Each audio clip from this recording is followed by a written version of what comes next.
たやめ県3代目、元家でございます。今日は唐揚げを作りたいと思います。唐揚げといってもいろんなレシピがいっぱいありますけれども、うちが昔からやっている昭和のレシピを作りたいと思っております。で、材料はですね、鶏のもも肉ですね。2枚使います。やっぱり味を染み込ませなくちゃまずいけないんですね。ご家庭だとこうフォークでこう皮目を刺していかなくちゃいけないんですけど、なかなかねこう結構力がいります。私の場合はもうこういう秘密兵器があるんでね、こうバンバンこう叩いちゃいます。どんどん皮目がね縮んできちゃうんですよ。これはかっぱ節の飯田君のところで売ってます。マツコの部屋によく出てる飯田君ですね。蝶ネクタイの僕仲いいん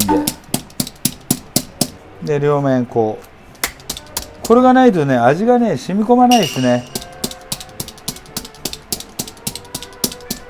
とりあえずまず半分に切ります。皮目の方から切った方が切りやすいです。でこう切ります。これ1枚を鶏のもも肉1枚を4等分にします。これブロイラーです。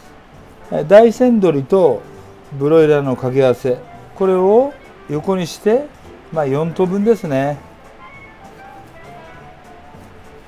4等分にします。唐揚げって奥が深くてね、やっぱり作り方がねいろんなお店によって違うんですよ。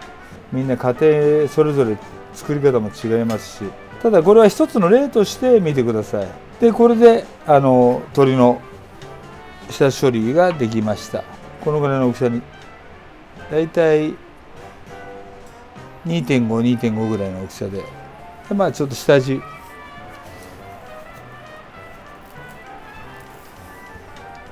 でホワイトペッパー、ブラックペッパーはダメよ。で下味ねつけてちょっとこうブラックペッパーじゃない方がいいわ。なんかブラックペッパーはねピリピリしちゃってね、あれはお肉だけね、お肉っていうか牛肉とか豚肉だけですね。ブラックペッパーは基本的にこういう日本が発祥した料理っていうのはやっぱりホワイトペッパーがやっぱり香りがいいんで、やっぱりブラックペッパーよりこのホワイトペッパーの方が美味しいです。今日はね季節柄新玉があるんで、新玉はねスライスします。スライスはねもうこ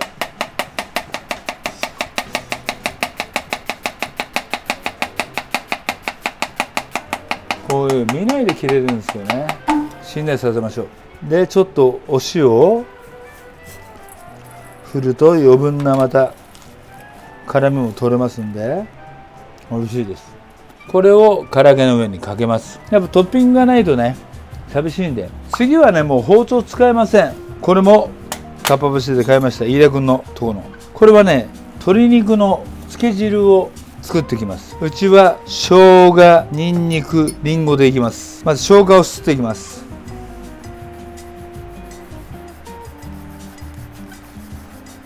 皮むいてね生姜をすっていきます。普段はね大量に作るんでミキサーにかけちゃいます。ミキサーにかけると繊維が結構壊れてしまうんで苦みが出ちゃうんで、その後加熱します。でもこの場合はちゃんと手ですってるんで、次にんにくです。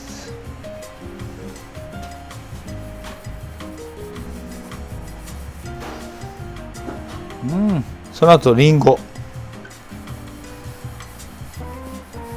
りんごを入れることによってねやっぱり自然な甘み、やっぱりカレーにも入ってますけど、やっぱりりんごが一番ね自然な甘みが出ますね。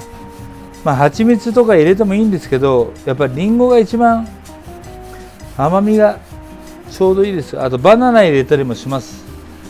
うちのカレーもバナナ入ってたりしますけど、バナナとりんごを入れますね。普段は砂糖を入れると本当お砂糖の味なんですよ本当に。でもこれのソースを作ると他のお肉とか豚肉とか焼いた時のソースに使えるんで、ぜひ、作ってください。一回この調味料を使って煮立たせます。まずお醤油、みりん、お酒ですねを入れて、先ほどの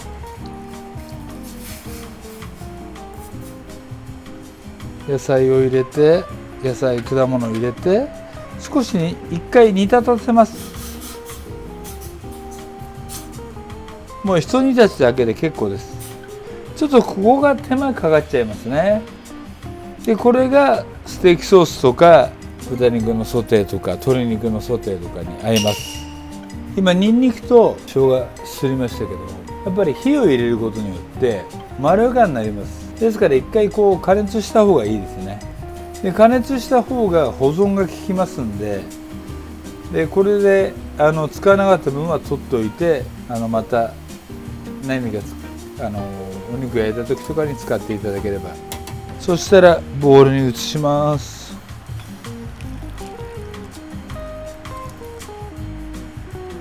冷まします。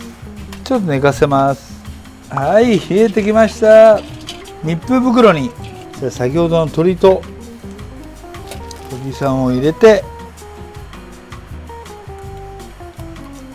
入れちゃいます。でこれで冷蔵庫で約30分から1時間寝かせます。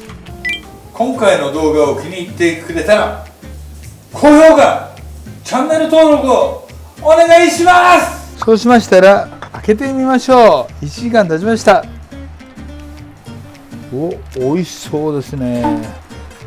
これで粉をつけて揚げる方もいるし、片栗つけて揚げる人もいるんですけど、やっぱ昔ながらの方法だと卵を入れて衣を大きくして分量を多くするっていうのがやっぱり昭和の時代ってあったんですよ。やっぱ量を多く見せるっていうので、ですからそういう方法を今日は使って作ってみたいと思います。卵、今日はね量が少ないんでね、全卵使いたいんですけど、卵黄だけでいきます。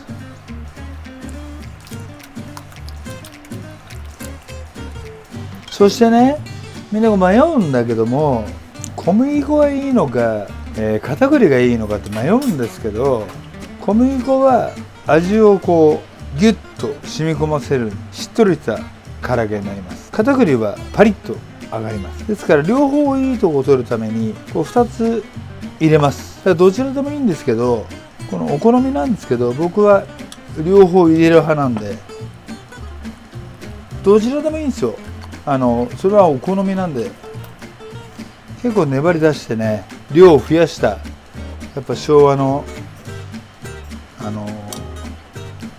うちの祖父が生きてた頃の唐揚げにしようかなと思って。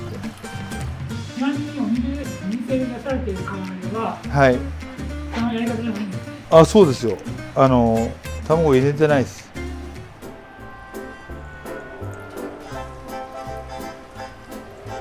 入れて伝わるんですよ、こうじわじわじわっと。それで大体温度わかるんですけど、こうやってじわっときてる時って水分が抜けてる時なんで、まだ上がってないっていう感じですね。これがだんだん小さくなって、気泡が小さくなってくる時は上がって、そこが目安なんですね。そうなんですよ。ただ最初から温度が高いと一瞬にして焦げちゃうんで、こうプチプチがだんだん小さくなってくるんですよ。水分が抜けて、この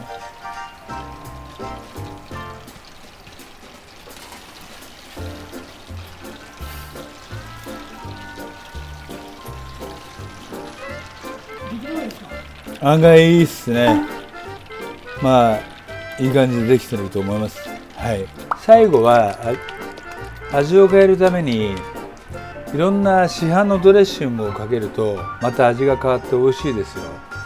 今日はあえてうちのフレンチドレッシングを今日はかけますけども、結構ね唐揚げに酸味があると美味しいです。ですから市販のドレッシング、また家庭でまた作っていただいてもいいですけど、ドレッシングをかけるとまた一段とお酒のおつまみになったりおかずになったり、そのまま食べてもいろんな変化が生まれるんで美味しくなります。特製唐揚げの完成です。ありがとうございました。ありがとうございました。ちょっと早速いたはいだきます。どうぞ。まずは何もつけないでちょっとタレの味をはい箸で失礼します。はい。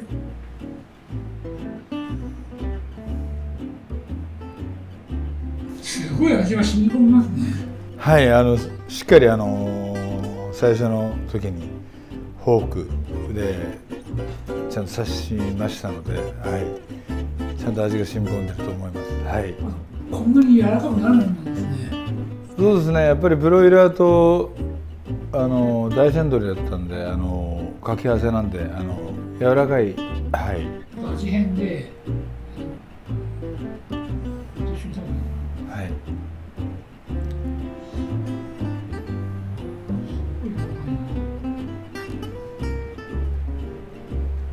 ドレッシングがかかったこの玉ねぎも美味しいですけど、はい。鶏肉として食べても全然違和感ないんですね。そうですね。